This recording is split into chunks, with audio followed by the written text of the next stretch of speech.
Assalamualaikum warahmatullahi wabarakatuh, sahabatku semua, saudaraku semua. Jadi ini kita bagi-bagi cerita lagi ya, anggap aja dongeng sebelum tidur. Jadi saya mau berbagi cerita tentang tahap-tahap perjalanan seorang salik, tahap-tahap perjalanan para pencari Tuhan ya. Jadi semua itu berawal pertama itu dari rasa kecewa. Coba kita tanya pada diri kita, kenapa kita kembali kepada Allah? Rata-rata itu pasti kita kecewa oleh dunia. Kita mungkin terlalu sibuk oleh dunia, kita mungkin tertipu oleh dunia, dan di situ kita kecewa. Kok aku nggak bahagia? Di mana letak kebahagiaan yang sejati? Akhirnya kita mencari, ya. Pertama kecewa dulu, harus ada kecewa. Ketika kita dibuat kecewa itu sebenarnya itu cara Allah dipanggil kita, tapi dengan kejadian dalam hidup. Dipanggil oleh Allah dengan masalah-masalah kehidupan. Di situ kita kecewa, lalu kita mencari, berpikir kita, oh aku nggak akan bahagia kalau hanya dunia aja. Akhirnya kita belajar mencari sebuah jalan dalam menuju kepada Allah.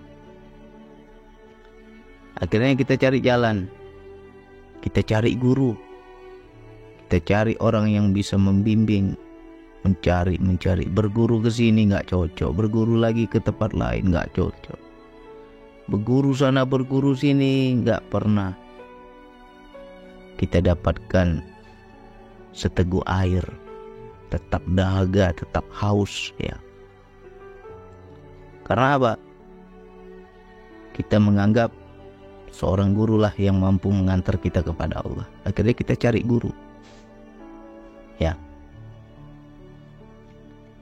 Tetapi kita nggak pernah minta, ya Allah aku mau mendekat kepadamu ya Allah, jalannya yang mana ya Allah, gurunya siapa ya Allah. Nggak pernah kita minta.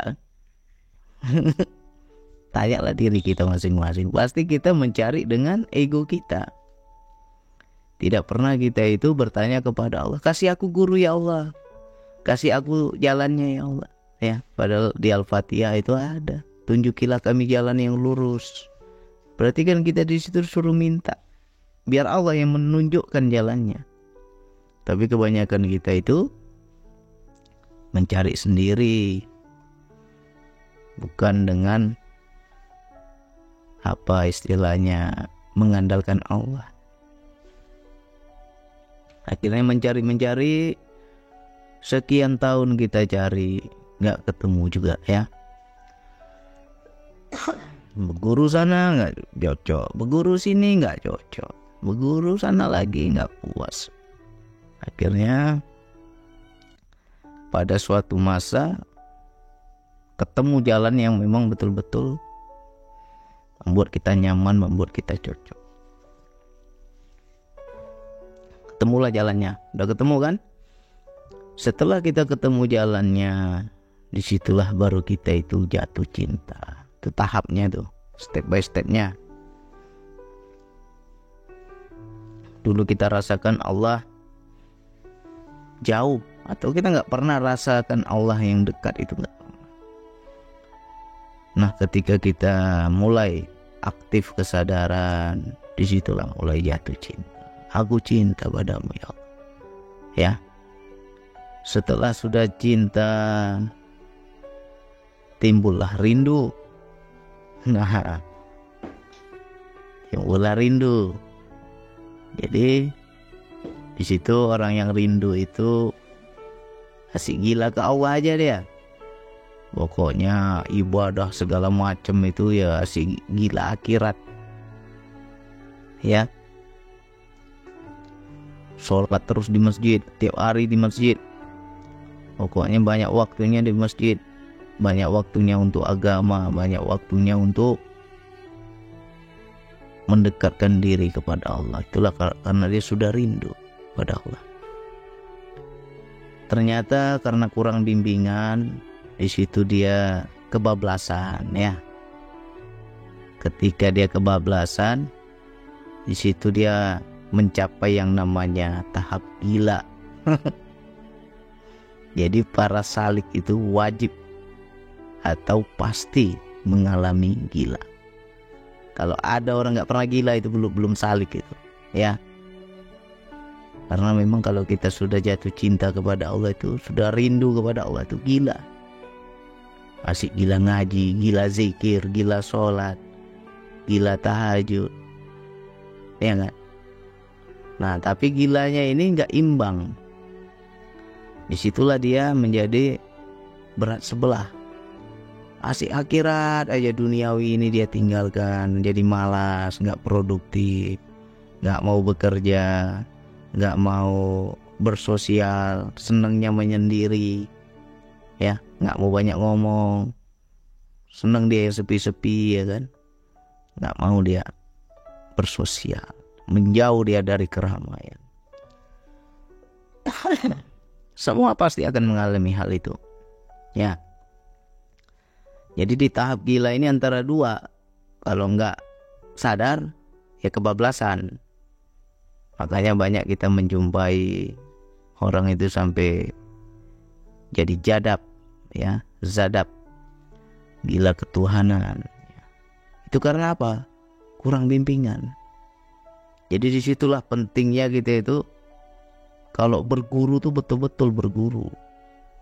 Jangan kita berguru tapi nggak mau bercerita, nggak mau komunikasi, nggak mau konsultasi. Karena apa? Ketika kita kebablasan ya guru kita nggak bisa menasehati, dia nggak tahu kita udah di mana, ya. Jadi semua salik akan merasakan hal itu. Apalagi kalau sudah di istilah yang sudah dibukakan pintu langit, udah tahu dia rahasia langit, nggak mau pulang. Ya, nggak ada apa-apa dunia ini. Semua tipu daya aja, lebih nikmat di sana. Akhirnya apa? Yang ekstrimnya itu sampai dia minta mati. Ada bosan aku dunia nih. Panggil aku cepat-cepat ya Allah. Aku mau jumpa padamu ya Allah. Ekstrim nggak tuh? Pasti banyak salik yang merasakan hal itu. Nah, dengan berjalannya waktu, disitulah dia menjadi sadar atau ditegur oleh Allah. Di situ nggak imbang antara dunia dan akhirat. Di situ nggak imbang antara syariat dan hakikat. Ya, kasih hakikat aja, syariat dia tinggal. Nah, ketika dia ditegur oleh Allah, sadar. Nah, ketika dia sudah sadar, barulah di situ dia mencapai yang namanya amanah atau normal kembali. Amanah dan takwa, ya, takwanya karena amanah Allah. Jadi segala sesuatu itu yang dia lakukan bukan karena dirinya. Kalau dia mencari dunia bukan karena Allah, bukan karena dirinya, ya. Jadi dunia ini dia jadikan jembatan dalam menuju akhirat.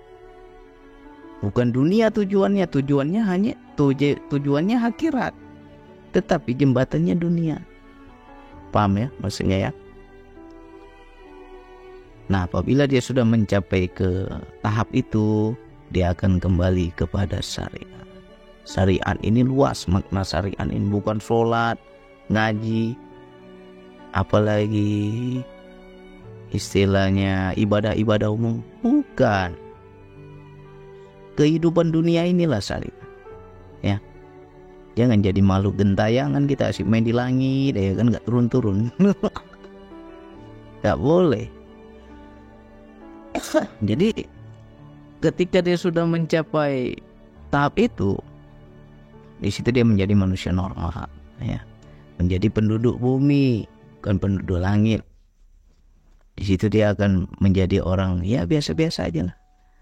Kalau dibilang cinta dunianya nggak ada, tapi dia mencari dunia karena untuk akhirat, bukan karena tujuannya dunia, tidak, ya. Sama halnya seperti tadi siapa bilang, Bang Sapri, saya nggak ada rasa lagi Bang sama istri. Gimana saya mau melakukan hubungan ibaratnya Gimana saya mau ML nggak ada rasa? Ya, memang betul. Kita nggak ada rasa, istri kita masih ada rasa. Jangan pula kita ego, nggak mau kita menafkahi batinnya. Ya, jadi yang amanah tadi yang mana? Kita memberi nafkah batin karena Allah, bukan karena cari nikmat.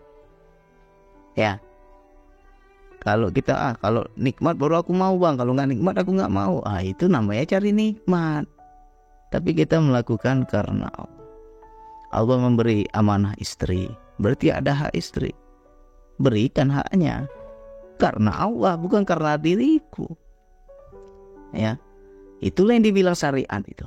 Kan luas makna syariat. Ketika sudah paham hakikat, ya kembali kepada syariat. Ketika sudah makrifat, kembali kepada syariat. Jangan gila zikir, kerja nggak mau, kacau itu. Ya, padahal kita masih ada amanah anak istri, malas pula kita, asik gila zikir aja kita. Ya, jadi banyak teman-teman yang mengalami di proses gila. Nah, disitulah saya pahami bahwa ada sebuah pepatah, belajar tanpa guru, gurunya adalah setan. Itu saya percaya. Itu satu. Yang kedua, belajar ketuhanan sembarangan bisa gila. Benar, saya percaya karena saya 2 tahun gila. Ada guru aja gila, apalagi nggak ada guru ya. Nah, jadi disinilah pentingnya kita belajar itu betul-betul hati-hati kita. Ya, bagaimana kalau kita belajar sendiri terus nggak ada tempat konsultasi, nggak ada tempat bertanya? Kita sudah di tahap mana kita nggak tahu, siapa yang mau mengingatkan? Ya, disitulah pentingnya wajib cerita itu. Jadi untuk teman-teman, coba ceritakan apa saja perubahan di kehidupan setelah mengamalkan zikir nafas. Jadi saya tahu tahap teman-teman udah di mana. Ya, dulu saya merasa benar aku udah nggak dunia lagi, aku akhirat aja aku. Istri bilang, gila kok bang. Tapi nggak percaya saya. Kenapa nggak percaya? Namanya orang gila mana sadar dia gila. Setelah udah sadar, oh ya betul juga ya, gila aku dulu. Jadi semua kita akan mengalami hal itu ya. Untuk teman-teman, kawan-kawan, apalagi di tahap jatuh cinta tadi ya. Pertama kecewa, ketika kecewa dia mencari. Ketika dia mencari, ketemu jalan, ketemu thariqah, ketemu wasilah. Akhirnya dia amalkan. Setelah dia amalkan, di situ jatuh cinta. Ketika jatuh cinta itu daya lagi kencang-kencangnya itu ya. Lagi kencang-kencangnya daya itu. Di situ kadang kita itu terlena. Aku kasih Allah aja, Allah. Dunia kita abaikan semua ya. Jangankan istri, anak aja ajak ngomong, malas kita mau ngomong sama anak. Karena apa? Gila Allah. Ya. Nah disitulah setan itu masuk. Bisikin, ya kau udah betul, kau jangan dunia aja, ke Allah terus. Ini dayanya lagi kencang. Isi itu setan masuk. Kalau nggak ada guru, ajab kita dibuatnya.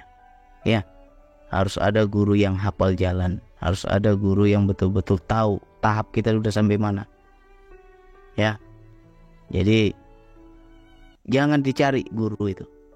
Insya Allah nanti ketemu.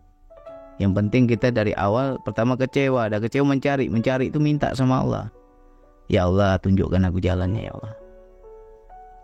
Jangan mencari dengan ego, dengan nafsu. Akhirnya apa? Puluhan tahun kita berguru, nggak ada yang pas, nggak ada yang cocok, nggak ada yang sampai ke Allah. Karena apa? Kita mencari dengan kemampuan kita, bukan Allah yang tunjukkan jalannya. Cari sendiri. Lalu bertanya sesat di jalan ya. Betul kata Allah, kau nggak tanya aku, kau nggak minta sama aku, mencari-cari sendiri, ya sesatlah kau ya. Jadi guru itu betul-betul yang Allah tunjuki, jalannya juga yang Allah tunjuki. Di situ kita ketemu cocok, udah cocok, belajar betul-betul, cerita ya. Jangan pula ada gila diem sendiri, lama-lama belalat nanti. Diem sendiri belalat nanti, bahaya itu. Ya. Jadi ini tuh para salik, para pejalan, para pencari Tuhan pasti akan mengalami hal itu. Apakah gila itu nggak bisa kita hindari, Bang? Nggak bisa. Yakin saya. Semua orang yang betul-betul berjalan akan mengalami yang namanya gila. Cepat atau lambatnya itu tergantung seberapa cepat dia sadar. Kalau ada guru, insya Allah ada yang mengingatkan. Kau udah salah itu, nggak betul itu, gila kau itu, berubahlah. Nah itu kita jadi sadar, ada yang mengarahkan. Tapi kalau nggak ada guru, nah itu yang bisa kebablasan itu. Jangan sampai jalan-jalan pula kita di pasar, ya. Jadi inilah belajar ke Tuhan ini memang nggak main-main. Dan di situ kita akan mencapai yang namanya tahap demi tahap perjalanan. Dan di situ kita harus bisa berbagi, konsultasi, bertanya pada yang sudah hafal jalannya. Ya. Jadi bagi kawan-kawan kalau belajar itu ya sungguh-sungguh. Jangan main-main. Yang kedua, wajib kita bercerita biar kita bisa arahkan. Ya. Kenapa? Saya kasihan, jangan sampai kayak saya. 2 tahun saya gila, hampir aja ditinggal istri saya. Ya kan? Untung pula istri saya sabar. Kalau nggak sabar, duda lah aku. Enggak. Jadi itu kawan-kawan, hati-hati. Banyak orang seperti itu, rusak rumah tangganya. Gila ke Allah aja, gila ketuhanan aja, nggak mau dia kerja. Ya, jangan sampai seperti itu ya. Jadi ini saya udah buka ini. Tahap terakhir adalah amanah, kembali kepada syariat normal. Jadi nggak main lagi dia di langit, ya. Ada pepatah, setinggi apapun engkau terbang ke langit, tetap engkau butuh bumi untuk berpijak, ya. Maknanya adalah, ya setinggi-tingginya kita belajar makrifat hakikat, tetap kita dunia ini nggak boleh kita tinggalkan, harus seimbang, ya. Jadi untuk kawan-kawan yang lain, ini kita berbagi cerita, berbagi kisah, berbagi pengalaman. Jangan sampai gila. Kalau udah tahu gejala-gejalanya, ya cepat sadar, ya, cepat sadar. Mudah-mudahan ini menjadi pemahaman. Tapi bang, saya nggak pernah gila bang, berarti belum betul-betul jalan itu. Kalau orang belum mencapai gila itu belum betul-betul berjalan itu. Masih banyak nonton. Nggak mau jalan dia. Kalau jalan itu pasti gila. Ya. Ini bagi yang paham pasti ketawa ini. Yalah. Hanya yang pernah kesana aja yang tahu ini. Mudah-mudahan menjadi motivasi untuk yang lain. Saya kasihan, sayang sama yang lain. Jangan sampai seperti kita, ya. Tetap kita harus normal. Ya, mudah-mudahan ini manfaat. Diulang-ulang lagi nih. Kalau panas kupingnya, tantan sikit lah. Oke, sekian dari saya. Wassalamualaikum warahmatullahi wabarakatuh.